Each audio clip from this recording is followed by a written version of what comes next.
আগামীকাল পূর্ণ হতে যাচ্ছে স্বৈরাচার পতনের ১ মাস।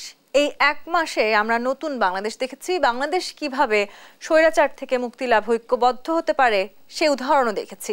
নতুন এই বাংলাদেশ, যে বাংলাদেশ আমরা অর্জন করেছি ছাত্র এবং সাধারণ জনতার হাত দিয়ে, সেই অর্জনকে আমাদের রক্ষা করতে হবে। সেই সাথে এই নতুন বাংলাদেশে আমাদের সামনে অনেক চ্যালেঞ্জ রয়েছে, সেই চ্যালেঞ্জগুলোও আমাদের মোকাবেলা করতে হবে, সংস্কার করতে হবে প্রায় প্রতিটি ক্ষেত্রেই। নতুন বাংলাদেশের সংস্কার, ঐক্যবদ্ধ বাংলাদেশ এবং চ্যালেঞ্জ, এই বিষয়গুলো নিয়ে আজকে আলোচনা করতে চাই। ZSRM নিবেদিত দেশ সাম্প্রতিকে আপনাদের সবাইকে স্বাগত জানাচ্ছি। আমি তাসনুভা তন্নি। দর্শক, আজকের এই আলোচনায় আমার সাথে বিশেষ অতিথি আছেন। আমাদের সাথে আছেন অধ্যাপক ডক্টর আমানুল্লাহ ফেরদৌস, উপাচার্য, জাতীয় বিশ্ববিদ্যালয়। ডক্টর আমানুল্লাহ ফেরদৌস, শুরুতেই আপনাকে অভিনন্দন জানাতে চাই। আপনি জাতীয় বিশ্ববিদ্যালয়ের উপাচার্য হিসেবে নিয়োগ পেয়েছেন।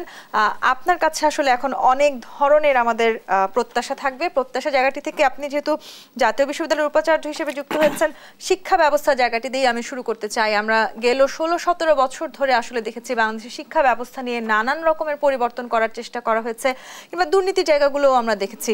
কিন্তু শুরুতেই আসলে যে প্রশ্নটি আমি আপনার কাছে করতে চাই, এই যে দীর্ঘদিন ধরে আসলে আমরা ছাত্রদের একটি আন্দোলন দেখেছি, এরপরে এখনো কিন্তু আসলে আমরা বিশ্ববিদ্যালয়গুলোকে পুরোপুরি কার্যকর রূপে দেখতে পাচ্ছি না। ছাত্রদের আসলে ক্লাসে ফিরে যাওয়া এখন কতখানি জরুরি? আপনাকে অনেক ধন্যবাদ এবং দর্শক শ্রোতাদেরকে আমন্ত্রণ জানাচ্ছি। এবং এই বৈষম্য বিরোধী আন্দোলনে প্রায় 1000-এর উপরে ছাত্র জনতার যারা শহীদ হয়েছেন তাদের আত্মার প্রতি শ্রদ্ধা নিবেদন করছি। আমাদের একটু সময় লাগবে কেন? কারণ বিশ্ববিদ্যালয়গুলো বা উচ্চশিক্ষা প্রতিষ্ঠানগুলো বা কলেজগুলোতে রাজনীতিকীকরণ বা পলিটিসাইজেশনটা এমন একটা পর্যায়ে চলে গিয়েছে যেটা আপনি এই টক শোতে বসে আমরা কল্পনা করতে পারবো না। আমি প্রায় 1 সপ্তাহ হয়েছে একটা দেশের সর্বোচ্চ, একটা সবথেকে বড় শিক্ষা প্রতিষ্ঠান জাতীয় বিশ্ববিদ্যালয়ের দায়িত্ব নিয়েছি, যেটা বিশ্বের 2য় বৃহত্তম বিশ্ববিদ্যালয় বলে অনেকেই বলেন। যে 35 লক্ষ আপনার শিক্ষার্থী এবং ক্যাম্পাসেই প্রায় 1400-র উপরে আপনার এই কর্মচারী, এবং সারা দেশে শিক্ষক কর্মচারী মিলিয়ে প্রায় লক্ষাধিক, এবং আমার আন্ডারে কলেজের সংখ্যা প্রায় 2500, এবং এর ভিতরে প্রায় 881টা কলেজে অনার্স এবং মাস্টার্স পড়ানো হয়, এবং এর ভিতরে প্রায় 300 কলেজ সরকারিকরণ করা হয়েছে। প্রতিটা কলেজে এবং প্রতিটা বিশ্ববিদ্যালয়ে রাষ্ট্রটা যেহেতু একটা ডিপ স্টেটের ভিতরে চলে গিয়েছিল, রাষ্ট্রটা যেহেতু এক রাষ্ট্রের ভিতরে অনেক রাষ্ট্রের প্রেজেন্স আমরা দেখতে পেয়েছি, অর্থনীতিতে যেমন লুটপাট ছিল, সমাজের অন্যান্য প্রতিষ্ঠানগুলোতে যেভাবে লুটপাট এবং ভাঙাচুরা অবস্থা ছিল, শিক্ষা প্রতিষ্ঠানগুলোতে তার অবস্থা আরও ভয়াবহ। এবং শিক্ষায় যদি জাতির মেরুদণ্ড হয়ে থাকে, তাহলে আমি বলবো আমার যে এক্সপিরিয়েন্স গত 1 সপ্তাহে, তাতে সেই মেরুদণ্ডটা অনেকটাই ভেঙে পড়েছে।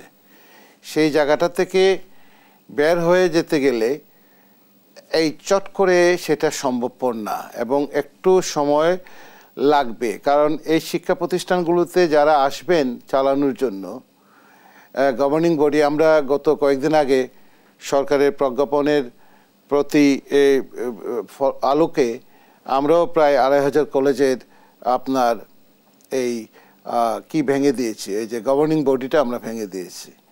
এখন এই গভর্নিং বডিতে আমরা যাদেরকে নিব, যারা শিক্ষার সাথে জড়িত, যারা লেস পলিটিক্যাল, এবং যারা আসলেই কলেজের ভালো চান, ওই এলাকার ছাত্রছাত্রীদের ভালো চান, তাদেরকে দেখে দেখে আমরা সেগুলা ঠিক করছি। আমূল একটি পরিবর্তন প্রয়োজন। আমূল পরিবর্তনের ধরনটা অথবা এক্সটেন্টটা আমি এখানে টক শোতে বলে বোঝাতে পারবো না। এটা প্রচুর পরিমাণে ওয়ার্ক, এবং 18 ঘন্টা 16 ঘন্টা 18 ঘন্টা কাজ করছি, কিন্তু আমরা একটা চেষ্টা করতে পারি যে এই জায়গাটা থেকে আমরা কিভাবে বের হয়ে আসতে পারি। ডক্টর আমানুল্লাহ ফেরদৌস, অর্থাৎ যদি আসলে আমি এভাবে বলতে চাই, এক ধরনের ধ্বংসস্তূপ থেকে আসলে বেরিয়ে আসতে হবে শিক্ষা প্রতিষ্ঠানগুলোকে, সেটাও কি আসলে যথেষ্ট ভুল হবে কিনা? কোনো ভুল হবে না। ধ্বংসস্তূপ থেকে আপনার বিশ্ববিদ্যালয়গুলোর এক ধরনের প্রবলেম, কলেজগুলোতে এক ধরনের, স্কুলগুলোতে আরেক ধরনের। এবং এটা পলিটিক্যাল পার্টিগুলা পলিটিসাইজেশনটা এমন একটা পর্যায়ে চলে গিয়েছে যে সেখান থেকে বের হয়ে আসতে গেলেও আপনি যে একটা অল্টারনেটিভ আরেকটা ফোর্সকে এখানে আপনি অ্যাকোমোডেট করবেন, সেটাও আপনার যথেষ্ট সময় সাপেক্ষ। আপনি পলিটিক্যাল করা হচ্ছে আসলে বিশ্ববিদ্যালয়গুলোতে, একটু এই জায়গাটিতে আসছে যে রাজনৈতিকীকরণের কথা আমরা বলছি। দীর্ঘ 16-17 বছর ধরে আমরা দেখেছি, বিশেষ করে যদি আমি পাবলিক বিশ্ববিদ্যালয়গুলোর কথা বলি, সেখানে কোনো না কোনো রাজনৈতিক দলের সাথে আপনাকে যুক্ত থাকতে হবে, সেটি প্রায় আসলে নিয়মের মতন হয়ে গিয়েছিল এবং র্যাগিং এর এক ধরনের বড় সমস্যা আমরা দেখেছি। সেখান থেকে তো আসলে শিক্ষা প্রতিষ্ঠানগুলোকে বেরিয়ে আসতে হবে। ইতিমধ্যে আমরা উদ্যোগ নেওয়ার কথাও দেখেছি, সেটি আমরা নিশ্চিত করতে পারবো কিনা? আমরা নিশ্চিত করতে পারবো। কেন নিশ্চিত করতে পারবো? কারণ এই সরকারের সাথে একটা পাবলিক সেন্টিমেন্ট এবং পাবলিক উইল জড়িত আছে, একটা পলিটিক্যাল কনসেনসাস অলরেডি তৈরি হয়েছে এবং একটা পলিটিক্যাল সভরেন্টির মতো একটা বিষয় তৈরি হয়েছে। আমাদের ছেলেমেয়েরা এক ধরনের সাপোর্ট এবং কনসেনসাসের ভিত্তিতে সরকারটি তৈরি করেছেন এবং এই সরকারের সাথে, শিক্ষার সাথে যারা জড়িত,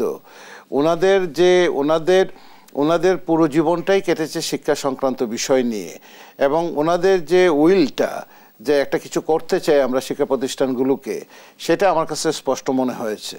এবং আমি যখন এই প্রতিষ্ঠানে বসেছি, আমাকেও বলা হয়েছে যে একদম জিরো টলারেন্স টু করাপশন। এবং সেটি কি আমরা আদৌ নিশ্চিত করতে পারবো? আমরা যথেষ্ট দলকানা শিক্ষক দেখেছি পাবলিক বিশ্ববিদ্যালয়গুলোতে। আমি নিশ্চিত যে আমার সাথে আসলে যারা পাবলিক বিশ্ববিদ্যালয়ে অনেকে লেখাপড়া করেছেন, তারা প্রত্যেকে আসলে কখনো না কখনো এই ধরনের অভিজ্ঞতার মধ্যে দিয়ে গেছেন। আমরা হয়তো ওভারনাইট কিছু করতে পারবো না, ওভারনাইট করতে 15-16 বছরের জঞ্জাল হয়তো আমরা 15-20 দিনে করতে পারবো না, 15 মাস হয়তো লাগতে পারে, অথবা 1-2 বছর 3 বছর লাগবে আমাদের, কিন্তু আমরা এটা করতে পারবো। কারণ আমাদের এখানে মনিটরিং বলতে একদম সম্পূর্ণ ভেঙে পড়েছে, কোনো মনিটরিং নাই। অনার্স মাস্টার্সের কলেজগুলোতে ছেলেমেয়েরা অনার্স মাস্টার্স পড়ছে, শিক্ষক নাই। এবং আপনি শুনলে আশ্চর্য হবেন, সারা দেশে 10 লক্ষ ছেলে মেয়ে অনার্স মাস্টার্স কলেজে পড়ছে এবং 300 কলেজ সরকারিকরণ করা হয়েছে শুধুমাত্র পলিটিক্যালি মোটিভেটেড হয়ে, রাজনৈতিক কারণে। শিক্ষক নাই। এবং আপনি শুনলে আশ্চর্য হবেন, প্রায় 262টা বেসরকারি কলেজে আছে অনার্স মাস্টার্স, যেখানে এই শিক্ষকরা পড়াচ্ছেন, অনার্স পড়াচ্ছেন, মাস্টার্স পড়াচ্ছেন, কিন্তু তাদের কোনো এমপিওভুক্তি নাই এবং তাদেরকে 2000 টাকা থেকে 5-7 হাজার 10,000 টাকা দেওয়া হয়। তার মানে ওই কলেজের অনার্স মাস্টার্স পড়ানোর সে কী করবেন? সংসার চালাতে হবে, ব্যবসা বাণিজ্য অন্য কিছুর সাথে জড়িত, যার জন্য ছেলে মেয়েরা অনার্স মাস্টার্সে অনেক সময় দেখা যায় ক্লাস করতে পারে না, অ্যাসাইনমেন্ট ঠিকমতো দিতে পারে না, তাদের ইনকোর্স তাদের সঠিক সময় হয় না, বা যে প্রক্রিয়ায় মনিটরিংটা করা দরকার একটা অনার্স মাস্টার্সের জন্য সেই রকম হচ্ছে না। এবং এটা পুরাটা পলিটিক্যালি মোটিভেটেড হওয়ার কারণে এই জায়গাটাতে এইরকম অবস্থা। পুরো সিস্টেমকে আসলে ঢেলে সাজাতে হবে, পুরো সিস্টেমটাকে আমাদেরকে একটা জায়গাতে, সেটার জন্য আমাদের নিঃসন্দেহে সময়ের প্রয়োজন আছে। আমরা এক মাসে কখনোই সম্ভব নয়, কিন্তু এরপরে আসলে আমরা যখন কোনো পদক্ষেপ নিচ্ছি বলছি, তখন সেই পদক্ষেপগুলো আসলে কতখানি বাস্তবায়িত হবে সেটি একটি বড় প্রশ্ন থেকে যায়। সেই সাথে আপনি বলছিলেন যে আমাদের আসলে সংস্কার প্রয়োজন এবং প্রতিটি সেক্টরে আমাদের রিফর্ম করার প্রয়োজন। এই যে আমরা রাজনৈতিক আলোচনা করছি, রাজনৈতিক মতভেদ থাকতেই পারে, কিংবা রাজনৈতিক মত প্রকাশ করবেন বিশ্ববিদ্যালয়ের শিক্ষার্থীরা, সেটিও খুবই স্বাভাবিক। কিন্তু রাজনৈতিক দলগুলো যে প্রেশারগুলো দিচ্ছে, সেই প্রেশার থেকে আমরা বেরিয়ে আসতে পারবো কি? আমরা বের হয়ে আসতে পারবো, কারণ রাজনৈতিক দলগুলো তো এদেশেরই রাজনৈতিক দল এবং বড় রাজনৈতিক দলগুলো কিন্তু বুঝতে পেরেছেন যে এই দেশে প্রতিষ্ঠানগুলো ধ্বংস হয়ে গেছে। সেই প্রতিষ্ঠানগুলোকে একটা সিস্টেমের ভিতরে যদি এই সরকার এনে দিয়ে যায়, তাহলে তাদের জন্য পরবর্তীতে তাদের জন্য সুবিধা হবে। এখানকার যে সংস্কারগুলো দরকার নির্বাচন কমিশনে, এখানে যে সংস্কারগুলো দরকার অর্থনীতিতে, এখানে যে সংস্কারগুলো দরকার মানুষের মননের ভিতরে এক ধরনের ট্রমা, সেই ট্রমা থেকে বের করে নিয়ে আসা। আমাদের ছেলে মেয়েদেরকে 5-7 কোটি ছেলে মেয়ে তাদেরকে একটা ট্রমার ভিতরে পড়ে গিয়েছিল, তাদেরকে সেই জায়গা থেকে বের করে আনা, শিক্ষা প্রতিষ্ঠানগুলোকে ফাংশনাল করা, এই জায়গাগুলোতে ইট ইজ পসিবল, এটা সম্ভব। কিন্তু রাজনৈতিক দলগুলো আস্তে আস্তে বুঝতে পেরেছেন যে তাদেরকে একটু সময় দেওয়া দরকার, পরবর্তীতে তাদের পথটা যাতে আরও সুগম হয়। এবং এই সরকার একটা শুভ বুদ্ধি তাদের ভিতরে কাজ করছে যে আমরা কিছু সংস্কারের কাজ শুরু করে দিয়ে যাই, কিছু পলিসি ম্যাটার্স আমরা তৈরি করে দিয়ে যাই, কিছু স্ট্র্যাটেজিক পেপার আমরা রেডি করে যাই। কোনো জায়গাতে সংস্কারটা ওনারা করে যেতে পারবেন, কোনো জায়গাতে একটা পলিটিক্যাল সেটেলমেন্ট লাগবে সংস্কার করার জন্য, সেটা পরবর্তীতে সরকার যারা আসবে পার্লামেন্টে বসে সেই কাজগুলো করবেন। কিন্তু ওনারা যদি একটা দিক নির্দেশনা দিয়ে না যান তাহলে ওই দেখা যাবে যে আগের মতো অবস্থায় তৈরি হতে পারে। এই অবস্থার পরিপ্রেক্ষিতে আমার কাছে মনে হয় সমাজবিজ্ঞানী হিসেবে সোসাইটির ভিতরে যে গুড উইলটা ডেভেলপ করেছে, সোসাইটির ভিতরে যে একটা কনসেনসাস ডেভেলপ করেছে, একটা ধারণা জন্মেছে যে একটা মানে কমন পিপলের ভিতরে যে এই আমাদের সরকার এবং এই সরকার আমাদের জন্য এই কাজগুলো করবে, এগুলোর প্রতি শ্রদ্ধা রেখে আমার ধারণা প্রফেসর ইউনূসের এই সরকারের প্রতি বাংলাদেশের সমস্ত রাজনৈতিক দলগুলার যথেষ্ট পরিমাণে সাপোর্ট রয়েছে। এবং আমার ধারণা ওনাদের একজ্যাক্টলি যতটুকু সময় লাগবে ঠিক ততটুকু সময় ওনারা নেবেন, কারণ এই লোকগুলা নির্লোভ ব্যক্তি এবং আমরা মোটামুটি জানি সবাই যে ওনাদের মিশন ভিশন কী এবং টার্গেটটা কী, এবং ওনাদের ওনাদের সিভিটা আমাদের সামনেই আছে, সারা জাতির সামনে আছে, এবং ওনাদের নিজস্ব কোনো এজেন্ডা নাই, যেটা আমার কাছে মনে হচ্ছে, যেটা এর আগে 111 সরকারের সময় দেখুন এজেন্ডা মনে হচ্ছিল, এজেন্ডা ছিল। এই সরকারের সামনে যেহেতু কোনো এজেন্ডা নাই, কোনো প্রভু নাই, তার কোনো বিদেশি প্রভুও নাই, দেশি প্রভুও নাই, একমাত্র একটা কনসেনসাস, একটা সোশ্যাল উইলের ভিতরের মাধ্যমে তারা যেহেতু ক্ষমতায় আসছেন এবং তারা যেহেতু দায়বদ্ধ আমাদের এই বৈষম্য আন্দোলনের প্রতি, এবং এই যে 1000-এর মতো শহীদ, তাদের রক্তের সাথে ওনারা, আমার ধারণা যে ওনাদের প্রতি সম্মান রেখে বাংলাদেশের ভালো হবে। এবং আপনি কিছুদিনের ভিতরে দেখতে পেয়েছেন যে গত 1 মাসে যে রেমিটেন্স এসেছে বিদেশ থেকে রেকর্ড পরিমাণ, এবং ব্যাংকগুলোকে যেভাবে সংস্কারের কাজে হাত দেওয়া হয়েছে সেটাও কিন্তু গত 15-16 বছরে কেউ চিন্তাও করতে পারে নাই যে এই সমস্ত ব্যাংকগুলো থেকে এদেরকে এভাবে সম্ভব এই জিনিসগুলোকে ম্যানেজমেন্টের ভিতরে নিয়ে আসা। বাংলাদেশ ব্যাংকের গভর্নরের বক্তব্য শুনেন, আপনি অন্যান্য অ্যাডভাইজারদের বক্তব্য শোনেন, আমরা কতটুকু করতে পারবো সেটা আমরা জানি না, কিন্তু আমাদের যে আন্তরিক চেষ্টা সেটা কোনো অংশে কমতি হবে না। স্বপ্ন আছে, আমরা বাস্তবায়নের পথেও হাঁটছি। ডক্টর আমরুল্লাহ ফেরদৌস, আপনি যেহেতু আসলে একজন শিক্ষক, আমি খুব সরাসরি একটি প্রশ্ন আপনাকে করতে চাই। বাংলাদেশে তো সবচেয়ে বেশি আশাবাদী আসলে আমরা তরুণদের কাছে, নতুন বাংলাদেশও আমাদেরকে তরুণরাই উপহার দিয়েছে। তাদের মাঝে আসলে রাজনৈতিক মতাদর্শ গড়ে উঠুক এবং সেই মতাদর্শ সঠিকভাবে গড়ে উঠুক, সেটি আমরা নিশ্চিত করতে পারছি কি? একটু সময় লাগবে। আমরা হলাম যে জেনারেশন এক্স, অথবা আমরা হলাম, আমাদের হলো 60-70 যে জেনারেশন, আমাদের সাথে এই নতুন জেনারেশনের জেনজি যে ছেলেমেয়েরা আছে তাদের যে সাইকোলজিক্যাল কনস্ট্রাকশনের ভিতরে ডিফারেন্স আছে। আমরা অনেক সময় হয়তো ভুল বুঝি যে এই জেনারেশনে এই ছেলেমেয়েগুলা অমুকে এটা করছে, তমুকে এটা করছে, এইভাবে ভুল বোঝা ঠিক হবে না। এই জেনারেশনের কিছু ছেলে মেয়ে, বিশেষত এই আন্দোলনের সাথে যারা জড়িত ছিল এবং যারা এই আন্দোলনের সাথে যারা পিছন থেকে তাত্ত্বিক যে নির্দেশনা দিয়েছে, বা যে সমস্ত ছেলেমেয়েরা এখানে সমন্বয়কের ভূমিকা পালন করেছে, আমার ছাত্রছাত্রী অনেকেই, আমি তাদের কথাবার্তা শুনি আর আশ্চর্য হয়ে তাকিয়ে থাকি। ইদানিং 2-1 ছেলের যে আলোচনা, যে ডিসকাশন রাষ্ট্র নিয়ে, সমাজ নিয়ে, ইতিহাস বিনির্মাণ নিয়ে, অথবা আমাদের সংবিধানটা কেমন হওয়া উচিত, সংবিধানের সংস্কারটা যদি হয় নতুন করে লিখিত করতে হলে সেটা কিভাবে লিখতে হবে, এই যে চিন্তাভাবনা, এগুলো আমি বিশ্ববিদ্যালয়ে অনেক আমার কলিগ যারা সিনিয়র কলিগ তাদের ভিতরে আমরা দেখতে পাইনি। 2-1 জনের ভিতরে ছিল, যেমন আহমেদ সোফা, অনেক লিখাতে অনেক কথাবার্তা ছিল, অনেক 2-1 জন ছিলেন যাদের কথাবার্তাতে হয়তো এই ধরনের চ্যালেঞ্জিং কথাবার্তা ছিল, কিন্তু তাকে বাস্তবে রূপান্তরিত করা অথবা এই বিষয়গুলো নিয়ে আলোচনা করা, এটা গত 52 বছরে কিন্তু 53 বছরে আমরা সেটা দেখতে পাই নাই।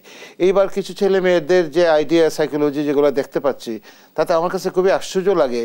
এত বাচ্চা ছেলে মেয়েরা রাষ্ট্রকে নিয়ে, সমাজকে নিয়ে, যে সমাজটা হারিয়ে গিয়েছিল সমাজ থেকে, সেই সমাজটাকে আবার টেনে তোলার জন্য, রাষ্ট্রকে নেশন স্টেটে পরিণত করার জন্য, মানুষের হিউম্যান রাইটসটাকে বাস্তবায়ন করার জন্য, আপনি একজন মানুষ, আপনি একজন সিটিজেন, আপনি একজন সিনিয়র সিটিজেন, একজন সিনিয়র সিটিজেনের প্রতি রাষ্ট্র কী দায়িত্ব পালন করতে পারে, একজন জুনিয়র সিটিজেনের প্রতি রাষ্ট্র কী দায়িত্ব, এই যে তাদের যে চিন্তাভাবনা, আলোচনা বা ইতিহাসকে চিন্তা করা, ইতিহাসের তো বিভিন্ন ধরনের পঠন এবং পাঠন আছে, ইতিহাসকে বিকৃত করার থেকে কিভাবে সেটাকে আবার রিরাইট করা যায়, অরিজিনাল ইতিহাসটা ফিরিয়ে আনা যায়, এই নিয়ে যে তাদের চিন্তাভাবনা, রাষ্ট্র কাঠামোর সংস্কার নিয়ে যে তাদের চিন্তাভাবনা, ভাবনা খুবই আশ্চর্যের ব্যাপার। অনেক উপরের লেভেলের চিন্তা ভাবনা বলে আমরা আশাবাদী হতে পারি। কিন্তু আপনি দায়বদ্ধতার কথা বলছিলেন, রাষ্ট্রের নিশ্চয়ই তরুণদের প্রতি একটি দায়বদ্ধতার জায়গা আছে, এবং যেই জেন জির কথা আমরা বলছি তারা প্রত্যেকেই আসলে ভোট হয়তো দেখেছেন, কিন্তু সেই নির্বাচনে তারা কেউ হয়তো তাদের পছন্দের প্রার্থী বেছে নেওয়ার কোনো তাদের সুযোগ ছিল না।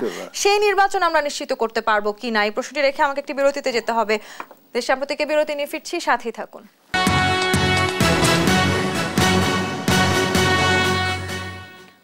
দেশ সাম্প্রতিক দেখছেন। ডক্টর আমানুল্লাহ ফেরদৌস। প্রশ্ন রেখে বিরতিতে গিয়েছিলাম, আমরা নতুন প্রজন্মের প্রতি দায়বদ্ধতার কথা যখন বলছি তখন একটি সুষ্ঠু এবং বেছে নেওয়ার যোগ্যতা থাকবে এমন একটি নির্বাচন আমরা দিতে যাচ্ছি কিনা।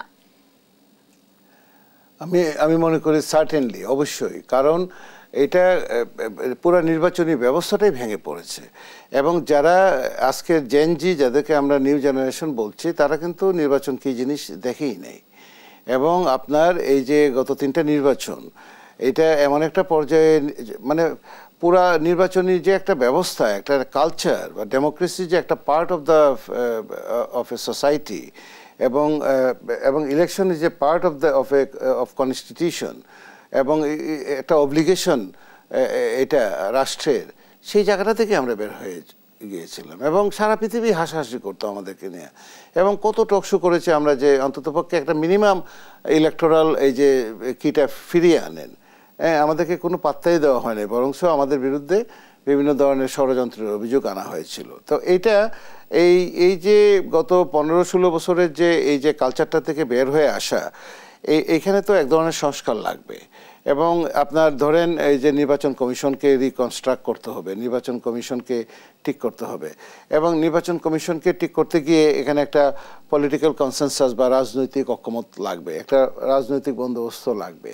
এবং এখানে যে যারা প্রিসাইডিং অফিসার যারা আছেন বা সহকারী প্রিসাইডিং অফিসার যারা আছেন বা নির্বাচনের সাথে যে স্টেক হোল্ডার যারা জড়িত ছিল, এটা পুরাটাই টোটাল মানে করাপ্ট এবং ব্রোকেন এবং ভেঙে পড়ে।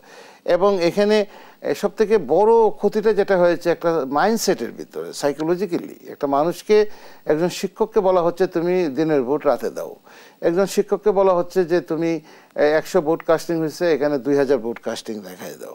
এভাবে শিক্ষকদেরকে যেভাবে এই মেরুদণ্ড ভেঙে দেওয়া হয়েছে, অনৈতিকতার দিকে ঠেলে দেওয়া হয়েছে, পুরো নির্বাচনী ব্যবস্থাটাকে এইভাবে অনৈতিকতার দিকে ঠেলে দেওয়া হয়েছে। টাকা, মাসলম্যান ইত্যাদি ইত্যাদি সব কিছু মিলিয়ে মানুষের যে ভোটাধিকার ছিল সেটি আমরা প্রয়োগ করতে পারি, সেই জায়গাটা থেকে যদি আপনাকে ফিরে আনতে হয়, একটু সময় দিলে এই জায়গাগুলোতে আইন মন্ত্রণালয়। ভোটাধিকার যখন আমরা প্রয়োগ করবার কথা বলছি, তখন আসলে রাজনৈতিক দলগুলোরও তো একটি বড় সংস্কার প্রয়োজন আছে, তাদেরও তো বোঝার দরকার আছে যে জনগণের পালস বুঝতে হবে, কিংবা আসলে জোর করে বিগত সরকারের সময় আমরা যেটা দেখেছি একেবারে এককেন্দ্রিক হয়ে গেছিল, পুরো বাংলাদেশকে আমরা দেখেছি একজন ব্যক্তি পরিচালনা করেছেন। আপনি বিরতির সময় আয়নাঘরের কথা বলছিলেন, এরকম অনেক ধরনের উদাহরণ আছে, গুম, খুন, হত্যা, নির্যাতন, সেখান থেকে তো আমাদের বেরিয়ে আসতে হবে। সেটি আসলে রাজনৈতিক নেতৃবৃন্দ বুঝতে পেরেছেন, বোঝা শুরু করেছেন। আপনি দেখবেন যে যারা বড় রাজনৈতিক দলগুলো, তাদের যে প্রধান যারা আছেন, তাদের পলিটিক্যাল এই যে কিগুলা, যে বক্তৃতাগুলা যেগুলো দিচ্ছেন, বা যে আলাপ আলোচনা, যে নতুন ডিসকোর্স বা একটা বয়ান যেগুলা, বা এক ধরনের ন্যারেটিভ তৈরি করার চেষ্টা করছেন, সেটা কিন্তু আমরা কখনো শুনি নাই তাদের মুখে। তার মানে হলো তারাও কিন্তু এই পরিবর্তিত পরিস্থিতির সাথে তারা কিন্তু তাদের ভিতরে মাইন্ডসেটের ভিতরে এক ধরনের পরিবর্তন আসা শুরু হয়েছে। এটা একদম ওভারনাইট হয়ে যাবে, আগামী 1-2 বছরের ভিতরে হয়ে যাবে, সেটা ভাবার কোনো কারণ নাই। তারাও বুঝতে পেরেছেন যে এখানে যদি টিকতে হয় তাহলে আমাদেরকে এই ধরনের পলিটিক্স করতে হবে, বা এই ধরনের চিন্তাভাবনার ভিতরে একদল ফ্যাসিস্টকে তাড়িয়ে আর একদল ফ্যাসিস্ট তৈরি হওয়ার যে প্রক্রিয়া, সেটা তারাও বুঝতে পেরেছেন। এবং আপনি দেখবেন যে তারাও কিন্তু বিভিন্ন জায়গাতে অ্যাকশনে যাচ্ছেন। একটু সময় লাগবে, কারণ এটাতে চট করে একদম একটা পলিটিক্যাল পার্টি একদম পুরা মানে কের মতো হয়ে যাবে, একদম 100% আপনার ওই সঠিক হয়ে যাবে, সেটা ভাবার কোনো কারণ নেই। কিন্তু রাজনৈতিক যে আলোচনাগুলো শুরু হয়েছে দেশের ভিতরে, রাষ্ট্র নিয়ে যে চিন্তাভাবনাগুলো শুরু হয়েছে, প্রতিষ্ঠানগুলোকে কিভাবে আবার সংস্কার করা যায়, তার ভিতরে যে আলোচনাগুলো শুরু হয়েছে সুশীল সমাজের ভিতরে, অথবা বিশ্ববিদ্যালয়ের শিক্ষকরা যে আগে কথাগুলো বলতে পারতেন না, এখন যেভাবে বলা শুরু করেছেন, অথবা এদেশে যারা চিন্তক, যারা চিন্তা করেন, তাদের যে বয়ানগুলা দেখবেন, সেই বয়ানগুলোর সাথে ওই রাজনৈতিক দলগুলোর যে বয়ান, বড় রাজনৈতিক দলগুলোর যে বয়ান, তাদের কাছাকাছি আসা শুরু হয়েছে। এরকম একটা অবস্থার ভিতরে আমি আশাবাদী যে বাংলাদেশে যে রাজনীতিটা আমরা দেখেছি গত 15, 16, 17 বছর ধরে, অথবা আরও যদি পিছনে যাই 52-53 বছরে, সামনের দিনগুলা কিন্তু খুবই টাফ এবং খুবই চ্যালেঞ্জিং। সেই চ্যালেঞ্জের জায়গাগুলোতে যদি আমরা আসি, সেই চ্যালেঞ্জের জায়গাটিতে বিচার বিভাগ কিংবা আইন শৃঙ্খলা বাহিনীর প্রতি আস্থা এক ধরনের বড় চির ধরেছে। আইন শৃঙ্খলা রক্ষা করতেই হবে যদি আসলে আমরা সামনের দিকে এগিয়ে যেতে চাই। সেখানে আসলে আমরা কিভাবে যেতে পারি? আইন শৃঙ্খলাটা কিন্তু এর ভিতরে রেস্টোর হয়েছে, তবে ধরেন 100% করতে তো একটু সময় লাগবে। এটা তো একটা ঐতিহাসিক ঘটনা যে একটা সরকার পতনের সাথে সাথে পুরো আইন শৃঙ্খলা বাহিনী সবাই পালিয়ে গেছে। এটা তো একটা ঐতিহাসিক ঘটনা যে সরকার পরিবর্তনের সাথে সাথে এটা টপ যারা ছিল সব পালিয়ে গেছে। সেন্ট্রাল ব্যাংকের গভর্নর, বাহিনী কেন ভেঙে যাবে? সেন্ট্রাল ব্যাংকের গভর্নর পালিয়ে যায়। আচ্ছা, আমি একটু এই প্রশ্নটা আপনার কাছে রাখতে চাই, রেখে একটু বিরতি নিয়ে ফিরে আপনার এই উত্তরটি আমি নিতে চাই। দর্শক, ZSRM দেশ সাম্প্রতিক আরো একটি বিরতি নিয়ে ফিরছি, সাথেই থাকুন।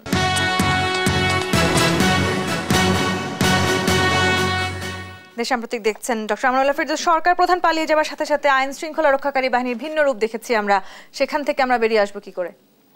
না, এটা তো খুবই সাংঘাতিক ব্যাপার যে মানে যেহেতু ওয়ান ম্যান শো হয়ে গেলে পরে এরকমই হয়। এটা তো ফ্যাসিজম না, এটা তো অনেকটা আপনার মাফিয়াদের মতো। যেহেতু ওয়ান ম্যান শো ছিল এবং পৃথিবীর ইতিহাসে আপনি কোথাও পাবেন না যে সরকার প্রধান পালিয়ে যাওয়ার সাথে সাথে বাইতুল মুকাররমের প্রধান খতিবও পালিয়ে যায়। তাহলে আপনি বোঝার চেষ্টা করেন যে মানে এটা কি ছিল। তো এখন এইরকম একটা অবস্থা থেকে একটু সময় লাগবে, তবে বাংলাদেশে মানুষ খুব ভালো। আপনার বাংলাদেশে যে ঘটনাটা ঘটেছে, পুলিশ ছিল না, সরকার ছিল না বেশ কয়েকদিন, খুব বেশি একটা কিছু কিন্তু হয় নাই, এবং যে কয়েকটা ঘটনা ঘটেছে এগুলো খুব আঙ্গুলে গোনা। তো এরকম একটা অবস্থার পরিপ্রেক্ষিতে এখন কিন্তু ল অ্যান্ড অর্ডারটা রেস্টোরেশনের দিকে যাচ্ছে এবং বেশ ভালোই।